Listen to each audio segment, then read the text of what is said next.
Hello, my dear students.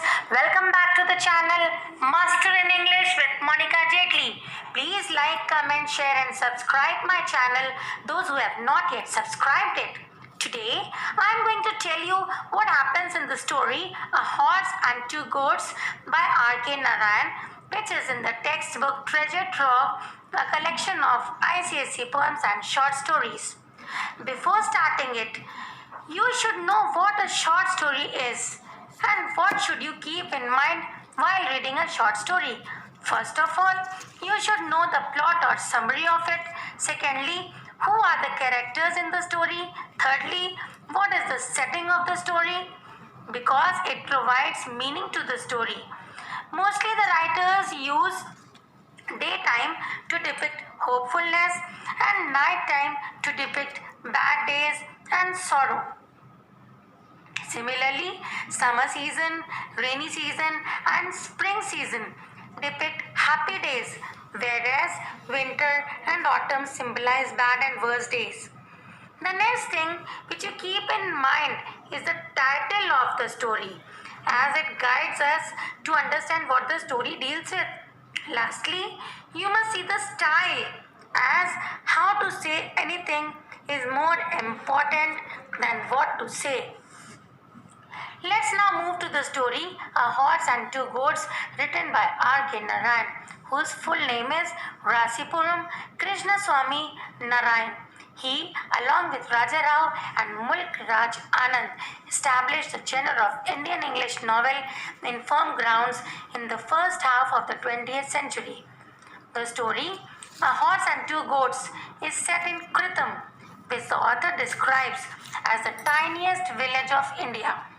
Here, the protagonist of the story, Muni, lives with his wife and two goats. In the first paragraph, there is a detailed description of the village which creates perfect image of the village in our mind. There is a wonderful description of the daily routine of Muni and his wife in the second paragraph. In the next paragraph, we come to know Muni once had a herd of 40 sheep and goats. He was very rich at that time, but due to some reasons or the other, now only two goats are left with him and he has become poor also. He used to tie them to the trunk of a drumstick tree which grew in the forest of his hut. He considered the tree as his own as there was no one to claim for it. He used to get the drumstick on shaking it, and it was used as its food also.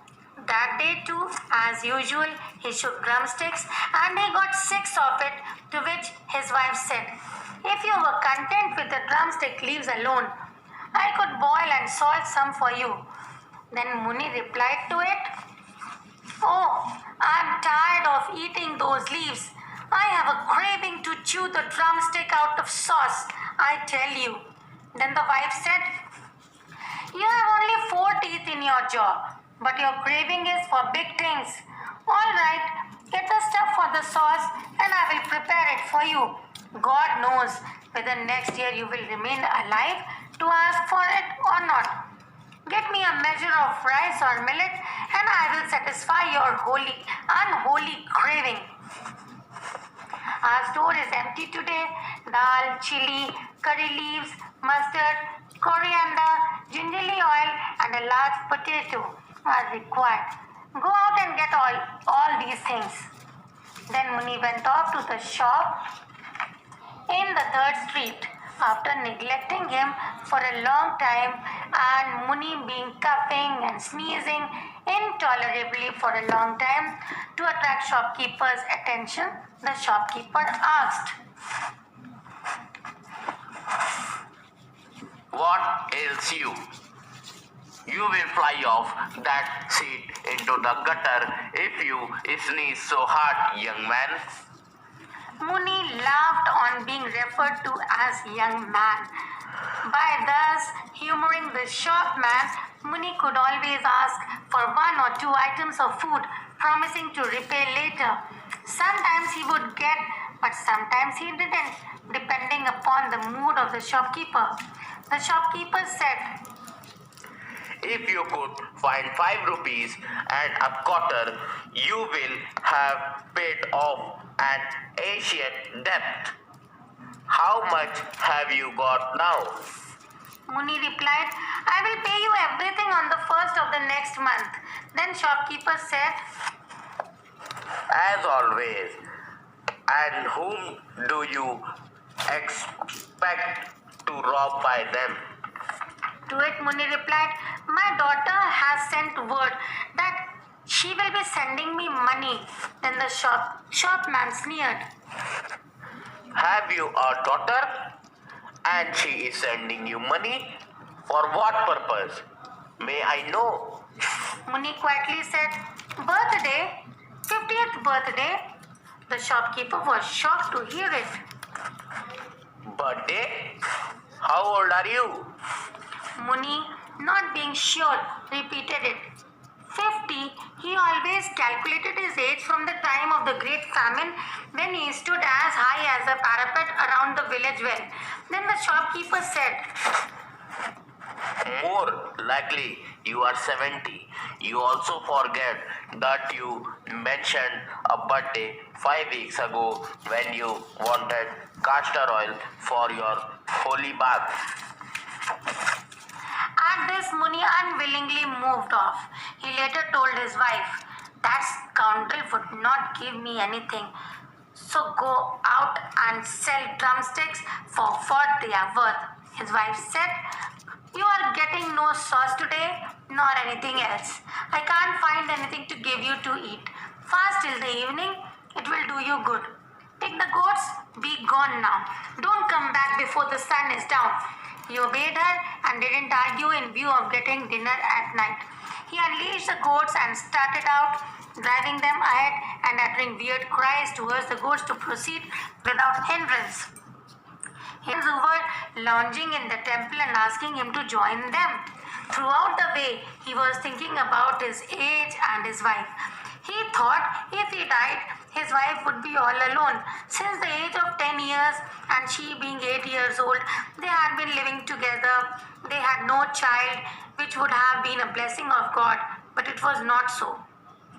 He reached on the outskirts where he used to carry his goats to feed. There he sat on the pedestal at the foot of the horse for the rest of the day, watching the highway and the lorries and buses passing through to the hills. He could sit under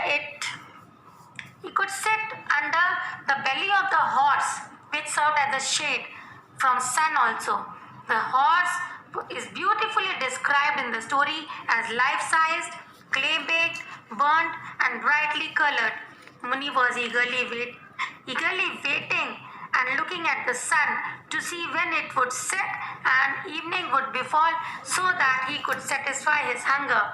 Then suddenly he noticed a new sort of vehicle coming down at full speed, which looked like both a motor car and a bus.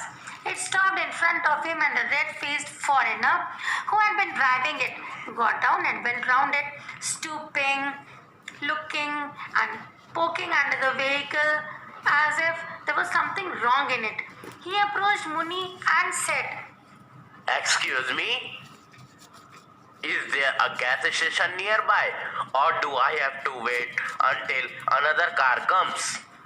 It seemed that his car required fuel gas, due to which it could not move forth. He suddenly looked up at the clay statue of the horse and cried. Marvelous! Muni misunderstood him as he didn't understand his language and thought to run away, but his legs wouldn't allow him to run fast. Next, we can see the wonderful description of the foreigner who was a red-faced man wearing khaki clothes, evidently a policeman or a soldier. Muni said to himself, he will chase or shoot if I start running. Some dogs only chase those who run. Oh Shiva, protect me. I don't know why this man should be after me. The second time the foreigner looked at the statue and said, Marvelous! Then he said, Namaste. How do you do? Muni knew only, yes, No. So he said, that only. Then he started speaking in Tamil. My name is Muni. These goats are mine, and no one can deny it. The foreigner didn't understand what Muni was speaking and looked towards the direction of his hand and gazed at the two goats and the rocks. Then he took out his silver cigarette case and lit a cigarette. He asked Muni if he required it by saying, Do you smoke? At this, Muni again answered, yes, no. The foreigner offered him a cigarette and Muni accepted it surprisingly, as no one had ever offered him a cigarette for years together. Only once he had tasted it when the shopkeeper had given it to him, and he remembered its good taste. Seeing his generous attitude, Muni thought he need not worry, as he was not an inquisitor who wanted to inquire about any incident. Then the red-faced man said, I come from New York. Muni shrank away from the cart as if it was warrant to arrest him, as he was wearing khaki clothes and he thought he would be a policeman. He thought he was inquiring about any murder case which was held recently. He said, before God, Sir Bhagwan, who sees everything, I tell you that we know nothing of the case. If the murder was committed, the convict will not escape. Bhagwan is all seeing. Don't ask me about it. I know nothing about it. Actually, a dead body had been found under a tamarind tree at the border between Kritam and Kuppam a few weeks ago, and Muni thought he was a policeman who had come to inquire about it. Then again the foreigner inquired about the horse, saying, I am sure you know when this horse was made. Muni pleaded, please go away, sir. I know nothing about it. I promise if we find him, we will bury him up to his neck in a coconut pit if he tries to escape. But our village has a clean record. It might be from other village. Now the red man implored. Please, please, I will speak slowly. Why can't you understand a word of English? Everyone in this country seems to know English.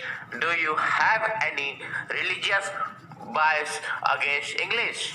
Muni continued with his own explanation about the murder. The Englishman told about his story.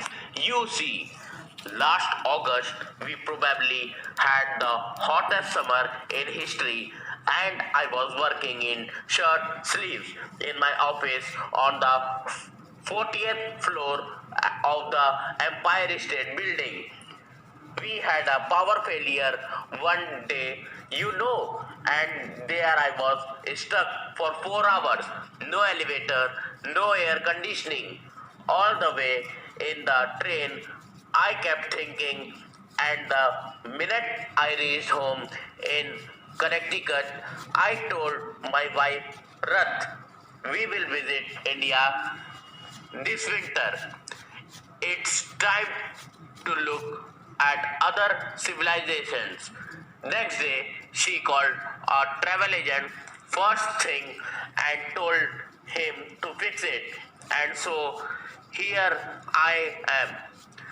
Rath came with me but is staying back at Srinagar, and I am the one doing the rounds and joining her later. Then finally Muni decided to leave the place. But the foreigner stopped him and said, isn't the statue yours?